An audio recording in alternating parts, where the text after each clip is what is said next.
کہا اماں جی کیا بناؤ؟ فرمایا بھائی تم سب جو باتیں کہتے ہو وہ اپنی جگہ ٹھیک ہیں، پر عمر جو بات کرتا ہے وہ سب سے زیادہ ٹھیک ہے۔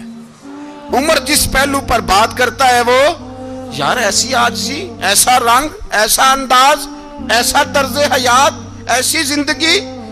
اولاد کے معاملے میں لوگ بزدل ہو جاتے ہیں، بزدل، پر حضرت عمر کا بیٹا مصر گیا، وہاں سے کمائی کر کے لایا، تجارت کرنے گیا، لاکھوں کا مال۔ کون سا باپ ہے دنیا میں جس کا بیٹا باہر سے پیسے لے کے آئے تو ابا تفصیل پوچھے کہ بیٹا کہاں سے کمائے، کہاں سے لایا، کتنے ملے، کیوں آئے؟ کون سا باپ تفصیل پوچھتا ہے؟ ابا تو کہتا ہے لا صحیح، اور تعریفیں کرتا ہے میرا بیٹا بڑی کمائی کرتا ہے۔ کبھی پوچھا ہے اس سے کہ ڈیوٹی صحیح دیتا ہے کہ نہیں؟ کبھی پوچھا ہے کہ تو ایمانداری کی روزی لاتا ہے کہ حرام کی کماتا ہے؟ یہ باپ کی ذمہ داری ہے، یہ اماں کی ذمہ داری ہے۔ پھر کہتا ہے بیماری کیسے آ گئی، پریشانی کیسے آ گئی؟ تو نے کبھی سوال کیا اپنی اولاد سے؟ حضرت عمر فاروق رضی اللہ تعالیٰ عنہ کا بیٹا مصر سے پیسے کما کے لایا تو جناب عمر نے بلایا، فرمایا بیٹے اتنی تو تیرے پاس راس ہی نہیں تھی، تھوڑے سے تو پیسے لے کے گیا تھا، اتنی کمائی کیسے ہو گئی؟ اتنے تو پیسے نہیں تھے صاحب، کہاں سے کمائی لائے؟ اس نے کہا ابا جی وہ جو میرے چچا ہے نا مصر کے گورنر، آپ کے دوست، انہوں نے میری مدد کی ہے۔ فرمایا جتنے لوگ گئے تھے سب کی ہے مدد اس نے؟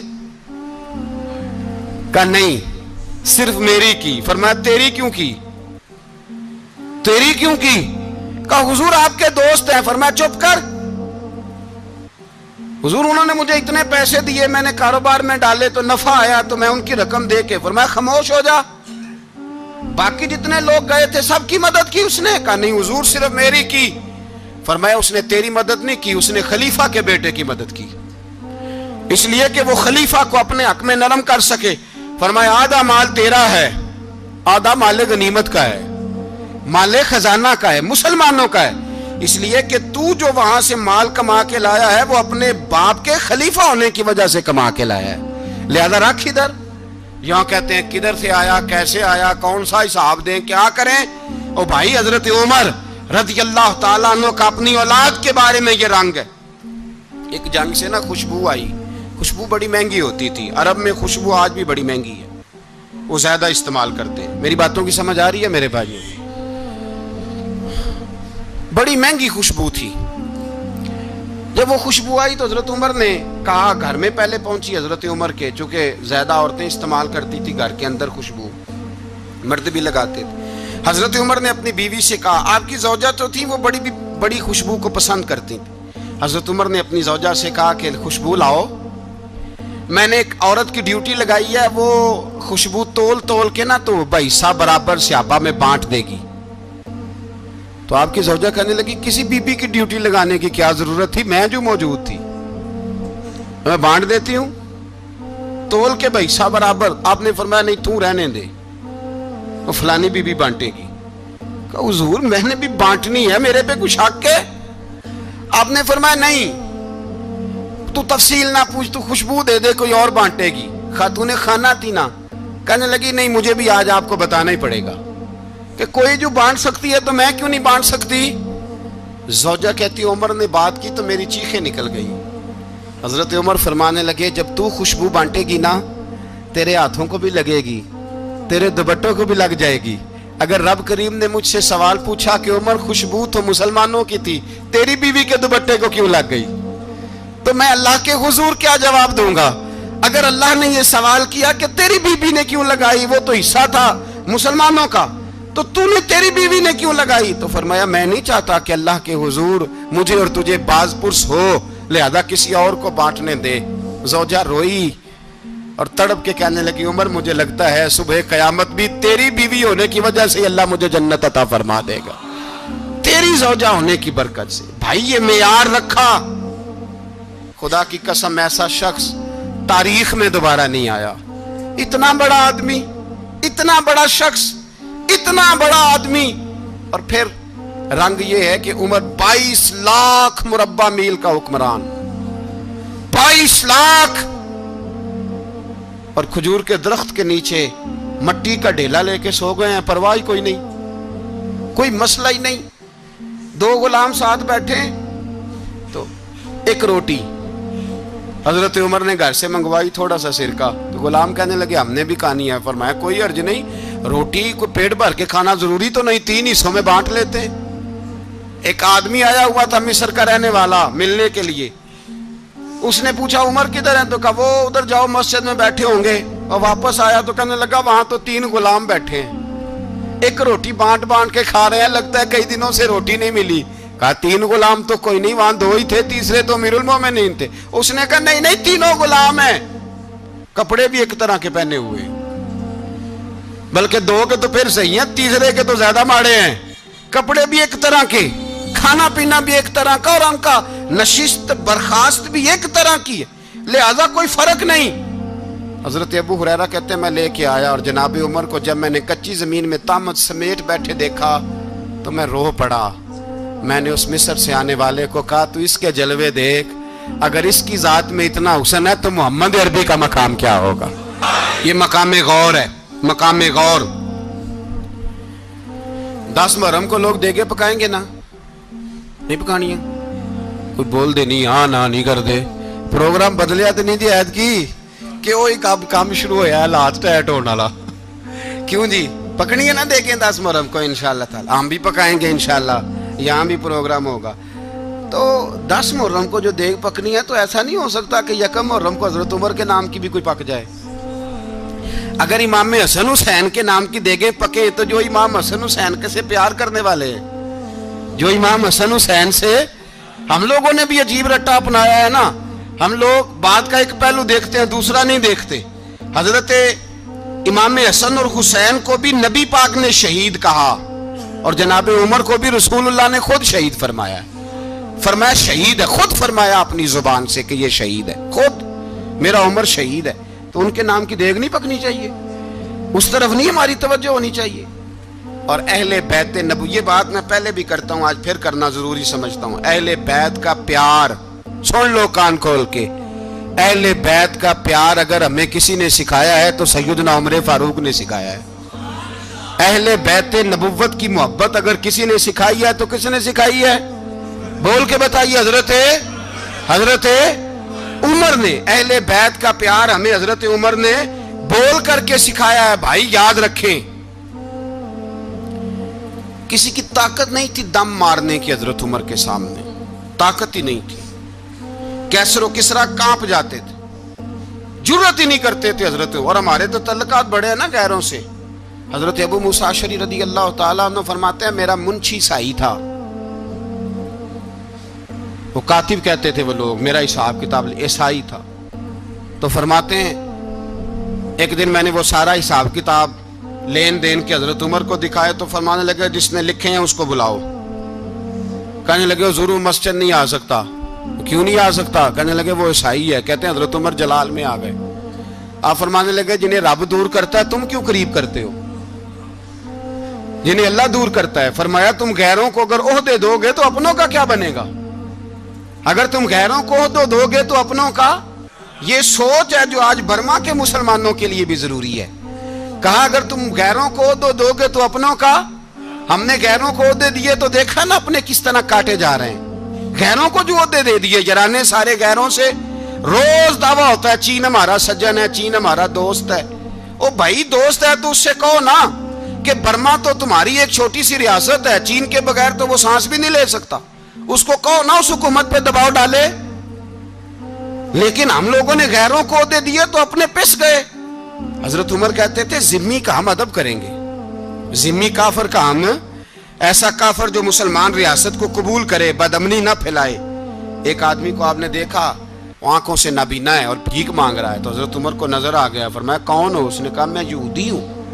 فرمایا بھیک کیوں مانگتے ہو؟ کہا جب تک تندرست تھا مسلمانوں کو جزیہ دیتا تھا، بوڑھا ہو گیا ہوں کیا کروں؟ حضرت عمر نے گھوڑے کی پشت پہ بٹھایا، کافر کو گھوڑے کی پشت پہ بٹھایا اور بٹھا کے مدینے لائے۔ حضرت علی شیر خدا وزیر خزانہ تھے۔ فرمایا علی اس کا وظیفہ جاری کرو۔ کہا یہ کون ہے؟ فرمایا یہ یہودی ہے لیکن یہ ہمیں جزیہ دیتا رہا، بوڑھا ہو گیا بیچارہ، بھیک مانگنے پہ مجبور ہے، ہماری حکومت کے اندر رہتا ہے، اس کا پورا وظیفہ جتنا خرچہ اتنا وظیفہ لگاؤ۔ حضرت علی کہتے ہیں میں وظیفہ لگا رہا تھا اور وہ میرے نبی کا کلمہ پڑھ رہا تھا، وہ رسول اللہ کا کلمہ پڑھ رہا تھا۔ یہ مزاج، یہ نہیں کہ کافر حضرت عمر نے گورنروں کو خط لکھے تھے کہ زبردستی کسی کو مسلمان نہیں کرنا، جہاں ان کی عبادت گاہیں بنی ہو گرانی نہیں، کوئی مندر کوئی گرجا ضائع نہیں کرنا۔ اسلام سب کو جینے کا موقع دیتا ہے، پر بے ایمانو ظالموں بدذاتوں تمہیں یہ کہتا ہے کہ ہم تمہیں جینے کا موقع دیتے، تم بھی مسلمانوں کو جینے کا موقع دو۔ یہ جہاں بستے ہیں جہاں رہتے ہیں انہیں وہاں جینے کا موقع دو، انہیں بھی اللہ اکبر کہنے کا موقع دو، انہیں بھی قرآن پڑھنے کا موقع دو، انہیں بھی رسول اللہ پر درود پڑھنے کا موقع دو۔ ہمارے ملک میں عیسائی اپنی مرضی سے کھلے عام تبلیغ کرتے ہیں، یہاں تو چینل چلائے ہیں عیسائیوں نے۔ کسی مذہبی جماعت نے کبھی جلوس نکالا ہے کہ عیسائیوں کا چینل بند کرو؟ بولے نکلا ہے کہ نہیں نکلا؟ کتنے ظلم کی بات ہے۔ ہم جب غیر کو اتنا تحفظ دیتے ہیں، اتنا تحفظ دیتے ہیں، ہم نے دیکھا ہے، مجھے بیسیوں لوگوں نے عید پہ ٹیلی فون کیے کہ عیسائیوں کو قربانی کا گوشت دے لیں، مجبور ہیں جی، دروازے پہ آ گئے ہیں، ہمارے کام کاج کرتے ہیں۔ بیسیوں لوگ، عام آدمی کے دل میں ان کا اتنا جذبہ ہے، وہ مسائل کا بیان کرنا ایک علیحدہ بات، لیکن ہمارے دل کافر کے حق میں بھی نرم ہو جاتے ہیں۔ تم کس قدر زیادہ بے ایمان ہو اور کفر کس قدر زیادہ ذلیل ہو گیا ہے کہ مسلمان کے حق میں نرم ہوتا ہی نہیں، اور اس سے بڑے ذلیل وہ ہیں جو ان ذلیلوں کے سپورٹر ہیں، وہ کسی عرب ملک کے حکمران ہو یا کسی اور جگہ کے، وہ بڑے ذلیل ہیں جو ان ذلیلوں کے سپورٹر ہیں، جو برما کی بچیوں کے قتل پر اپنی حکومتیں چمکا رہے ہیں، انہیں شرم نہیں آتی۔ اس قدر مسلمان تڑپا ہے، لیکن ان بے غیرتوں کو ذرا ہوش نہیں آئی، اور یہ ان کے کماش، ان کے دلال جو ہر جگہ ان کی سپورٹ کر کے اپنی حکومتیں قائم کرتے ہیں، بے ایمانوں کو پتہ نہیں کہ کب ان پر اللہ کا عذاب اترے گا اور کس طرح ان کے پرخشے اڑیں گے۔ تمہیں اپنی ذلت اور رسوائی نظر نہیں آ رہی کہ زمین کس طرح تمہارے لیے تنگ ہو گئی ہے؟ اس سے زیادہ اور تمہاری رسوائی کیا ہوگی؟ ڈرو اللہ سے، اور یہ تو دنیا کا عذاب ہے۔ ان بطش ربک اللہ شدید، میرا رب کہتا ہے قیامت تو قائم ہونے دے، اتنا سخت تیرے رب کی پکڑ ہے اتنی کسی دوسرے کی ہو سکتی؟ یاد رکھیں اور تھوڑا احتیاط کریں ہم سب لوگ بھی، جو ہم لوگ آدھی زبان بول کے بھی ان کی سپورٹ کرتے ہیں۔ اب شرم آنی چاہیے ہمیں ان حکومتوں کی سپورٹ کرتے جو مسلمانوں کی لاشوں کے اوپر حکومتیں قائم کرتے ہیں، شرم آنی چاہیے۔ بہرحال بات دور نکل جائے گی اور میں اپنے مضمون پہ رہتا ہوں۔ اہل بیت کا پیار اگر سکھایا ہے تو جناب عمر نے سکھایا ہے رضی اللہ تعالی عنہ۔ امام حسن ملنے، آپ یقین کریں میں جب اس واقعہ کو پڑھتا ہوں تو میرا دل جھوم جاتا ہے۔ میں کہتا ہوں یار ڈاڈا ہونا اپنی جگہ پہ، عشق ہونا اپنی جگہ پہ، انسان کا باوقار ہونا اپنی جگہ، جہاں کھڑے ہونا تھا وہاں یہ کھڑے ہوتے تھے، اور جہاں جھکنا تھا وہاں یہ ان لوگوں میں اقبال نے کہا تھا تیری نگاہ ناز سے دونوں مراد پا گئے، عقل غیاب و جستجو عشق حضور و اضطراب۔ جہاں اگر آیا ہے سامنے کیسر و کسرا تو عمر جیسا دلیر کوئی نہیں، اگر سامنے آیا ایران کا بادشاہ تو عمر جیسا تگڑا کوئی نہیں، اگر آیا ہے سامنے غسان کا بادشاہ تو عمر جیسا عادل کوئی نہیں، لیکن اگر علی کا بیٹا آیا ہے، اگر فاطمہ کے لال پارے آئے ہیں تو پھر فاروق اعظم سے جیسا محب کوئی نہیں، پھر ان سے جیسا پیار کرنے والا کوئی نہیں۔ اندر بیٹھے ہیں جناب عمر، اندر تنہائی میں کچھ وزیروں سے گفتگو ہو رہی ہے، میٹنگیں جاری ہیں۔ آپ کے بیٹے ملنے آئے جناب عبداللہ ابن عمر، ابا جی ملنے آئے، بات ٹھہرو بات کر رہا ہوں، کوئی نہ اندر آئے۔ صاحبزادہ باہر کھڑا ہے، تھوڑی دیر گزری تو امام حسن بھی آ گئے۔ کون آئے؟ آپ کو جو ملے گا امام صاحب کا نام لینے سے، وہ سردار ہیں جنتیوں۔ کون آئے؟ سارے بولیے امام حسن، تیری نسل پاک میں ہے بچہ بچہ نور کا، تو ہے نے نور تیرا سب گھرانہ۔ امام حسن آئے تو حضرت عبداللہ ابن عمر کو دروازے پہ کھڑے دیکھا، کہا امیر المومنین کہاں ہیں؟ کہنے لگے حضرت عمر کے بیٹے، کہنے لگے وہ اندر بیٹھے، کچھ میٹنگ ہو رہی ہے، اور انہوں نے کہا کوئی اندر نہ آئے، لیکن آپ جانا چاہیں تو چلے جائیں، آپ جانا چاہیں تو، تیری نسل پاک میں ہے بچہ بچہ نور، آپ جانا چاہیں تو چلے جائیں۔ تو انہوں نے کہا جب آپ باہر کھڑے ہیں تو مجھے کوئی اتنا ضروری کام نہیں، اور ابھی زور کی نماز تھوڑی دیر میں ہوگی، میں مسجد میں مل لوں گا امیر المومنین سے۔ یہ بات کہہ کے امام حسن چلے گئے۔ یار اتنی بڑی بات نہیں تھی، اتنی بڑی بات نہیں تھی۔ وہ میرے استادوں کا بیٹا بھی آیا تو کہا ٹھیک ہے جی وہ سوئے ہوئے ہیں، کوئی غرض نہیں یار میں ٹھہر کے آ جاؤں گا, کوئی بڑی بات نہیں تھی, دیکھا جائے تو بڑی بات نہیں تھی, پر بات بہت بڑی تھی اس لیے کہ یہ خالی حسن نہیں, یہ حسن ابن علی ہے, یہ حضرت فاطمہ کے لخت جگر. حضرت عمر باہر نکلے, عبداللہ ابن عمر سے پوچھا کوئی آیا تو نہیں؟ تو کہا حضور امام حسن آئے تھے. تو کہا پھر شہزادے کو اندر کیوں نہیں بھیجا؟ کہا میں نے کہا تھا. وہ کہنے لگے اگر امیر المومنین مصروف ہیں تو میں ظہر میں مل لوں گا. حضرت عمر رونے لگے, فرمایا بیٹے تو نے اچھا نہیں کیا. پھر مسجد نہیں گئے, سیدھے امام حسن کے دروازے دستک دی. امام حسن باہر آئے, کہا شہزادے آئے تھے تو ملے کیوں نہیں؟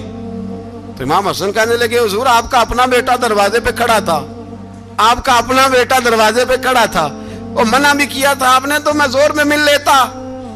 حضرت امام حسن فرماتے جوش جذبات میں جناب عمر نے سر سے پگڑی اتار دی, جوش جذبات میں.